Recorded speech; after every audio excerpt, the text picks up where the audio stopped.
Praise the lord everyone. ఈరోజు కొన్ని దేవుని వర్సెస్ చూసుకుందాము. దేవుని వాక్యములు ప్రసంగి గ్రంథము ఎక్లీసియాస్టిస్ చాప్టర్ 1 వర్సెస్ 1, 2 and 3 మొదటిగా చూద్దాము. Ecclesiastes.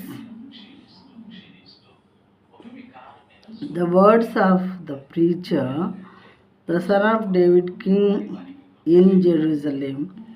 Vanity of vanities, saying the preacher, vanity of vanities, all is vanity. What does man gain by all the toil at which he toils under the sun? దావీదు కుమారుడును యెరూషలేములో రాజున యుండిన ప్రసంగి పలికిన మాటలు. ప్రసంగి గారు చెప్తూ ఉన్నటువంటి మాటలు ఇవి. వ్యర్థము వ్యర్థము ప్రసంగి చెప్పుచున్నాడు. వ్యర్థము వ్యర్థమని ప్రసంగి చెప్పుచున్నాడు. వ్యర్థము వ్యర్థము సమస్తము వ్యర్థమే. సూర్యుని క్రింద నరులు పడుచుండు పాటు అంతటి వలన వారికి కలుగుతున్న లాభమేమి అని చెప్పి ప్రసంగి అడుగుతున్నాడు. సూర్యుని కింద జీవించేటటువంటి మానవులు అందరూ కూడా ఎంతగానో కష్టపడుతూ ఉన్నారు.